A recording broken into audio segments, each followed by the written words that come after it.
In a very beautiful part of Nigeria, where the sun always shines like a big golden coin in the sky, there lived a young girl named Ifunanya, who had a smile that could make anyone feel happy, even on a rainy day.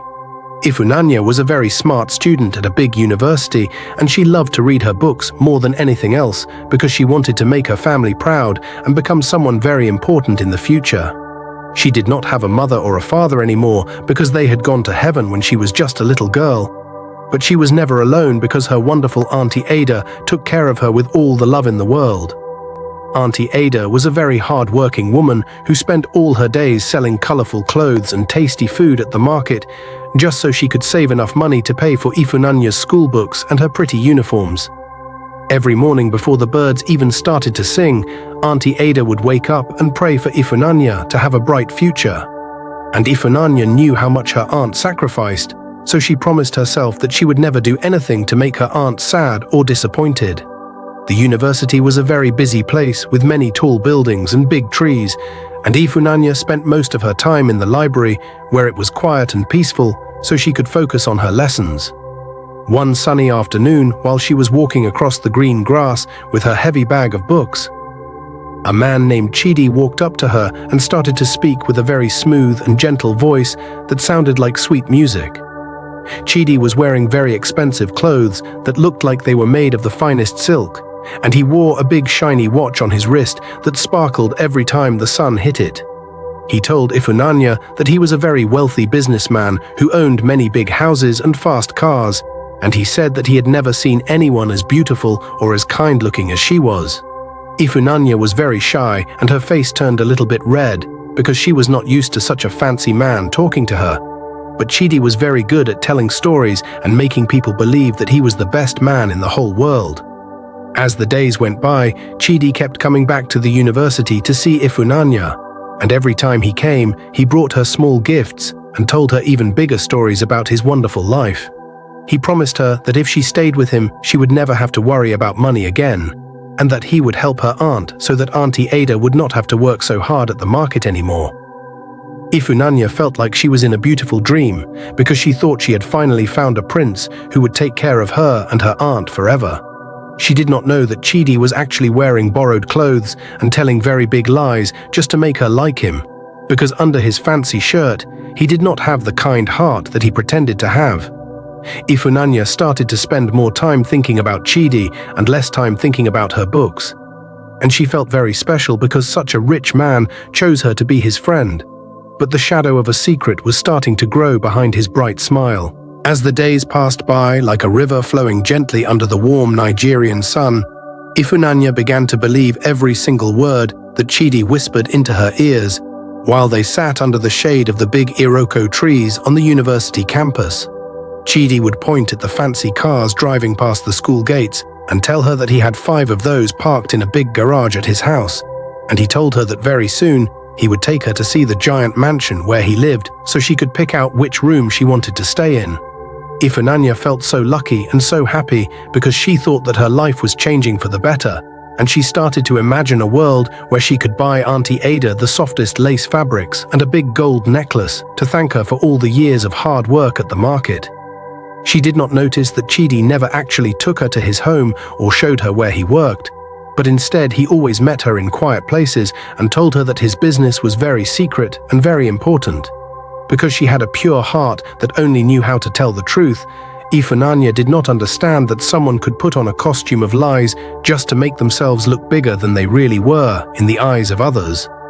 The love that Ifunanya felt for Chidi grew bigger every single day until she felt like she could trust him with her whole life and her whole future. So she allowed him to get very close to her in ways she had never allowed anyone else before.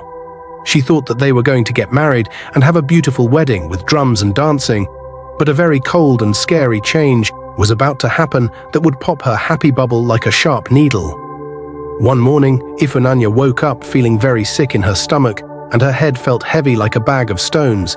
And when the feeling did not go away for many days, she went to see a doctor who told her the big news that a tiny baby was growing inside her. At first, she felt a little bit of joy because she thought Chidi would be so happy to start a family with her. But when she went to find him to tell him the news, she saw a side of him that she had never seen before in all their months of talking. When Ifunanya found Chidi and told him with a trembling voice that she was pregnant, the sweet smile on his face disappeared instantly and was replaced by a look that was very mean and very scary. Chidi did not give her a hug or tell her that everything would be okay, but instead he started to laugh a very loud and cruel laugh that made Ifunanya's heart sink deep into her toes. He told her that he was not a rich man at all, and that he had only borrowed the fancy watch and the nice clothes from his friends just to play a game and see if a beautiful girl like her would fall for his tricks. He looked her right in the eyes and said that he did not want a baby and he did not want her anymore, and then he turned around and walked away, leaving Ifunanya standing all alone in the heat with tears streaming down her face. She realized right then that the prince she thought she loved was just a shadow made of lies, and now she was carrying a very big secret that could break Auntie Ada's heart into a million tiny pieces. The weight of the secret felt like a mountain of heavy rocks resting on Ifunanya's shoulders as she walked back to the small, neat house where Auntie Ada was waiting for her with a bowl of warm jollof rice. Every time Ifunanya looked at her aunt's tired hands, which were rough from many years of scrubbing clothes and carrying heavy baskets at the market, she felt a sharp pain in her chest because she knew that she had made a mistake that could ruin everything her aunt had worked for. Auntie Ada would look at Ifunanya with so much pride in her eyes and talk about the day Ifunanya would wear her graduation gown and become a great woman. But Ifunanya could only look down at the floor and try to hide the tears that wanted to fall from her eyes. She spent many long nights lying awake in the dark while the crickets chirped outside, wondering how she could ever tell the woman who had sacrificed her whole life that the little girl she loved was now pregnant and without a husband. Ifunanya was so afraid that if she spoke the truth, the light of happiness in Auntie Ada's eyes would go out forever and be replaced by the darkness of shame and deep disappointment.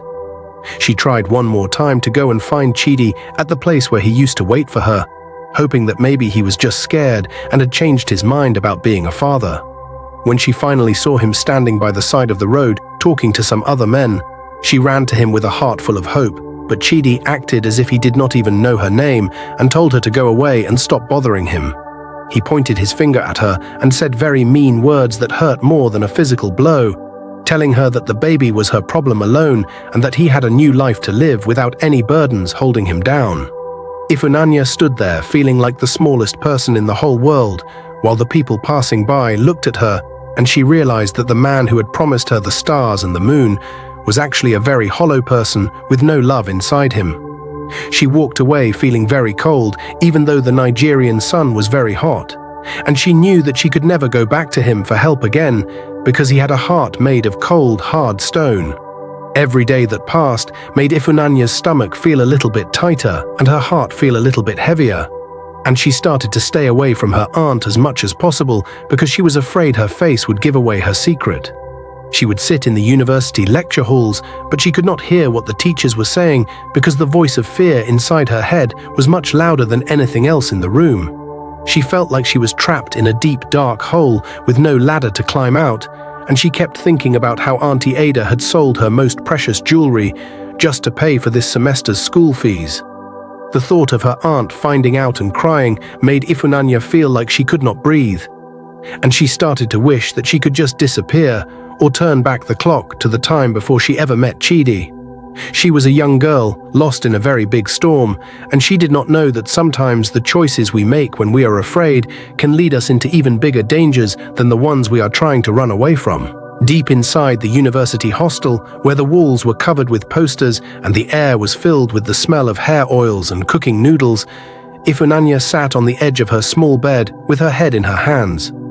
Her best friend, Zainab, who was the same age and lived in the very next room, came inside and saw Ifunanya crying so hard that her whole body was shaking like a leaf in the wind.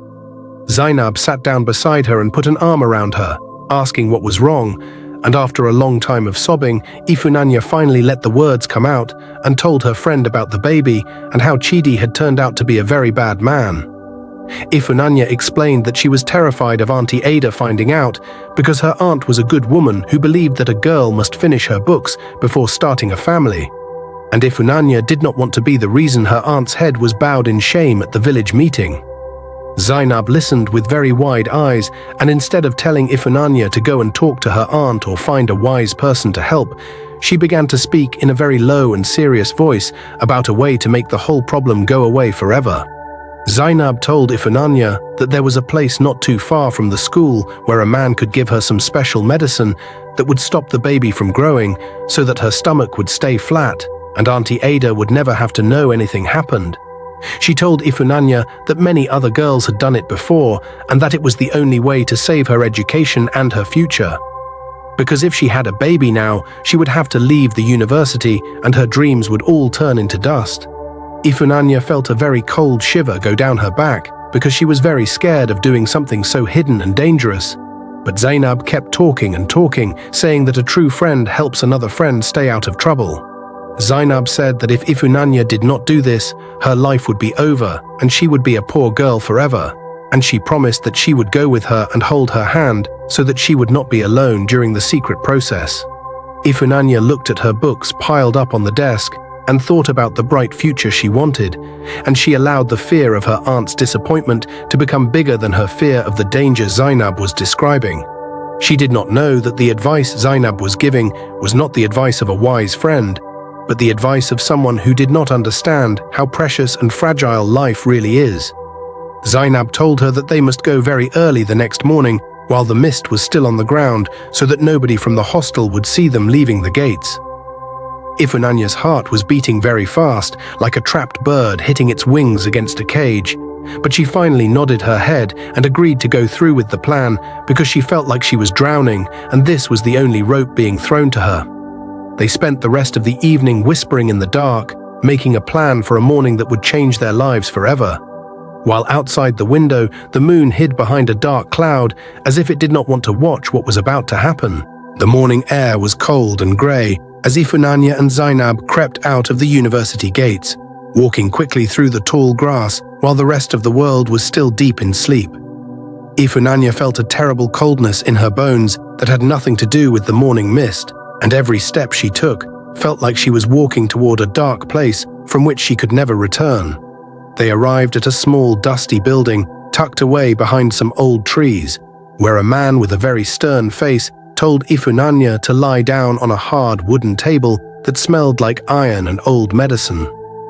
Ifunanya wanted to run away and go back to the warm safety of Auntie Ada's kitchen, but Zainab whispered in her ear that she had to be brave so that her life could go back to being normal and happy again.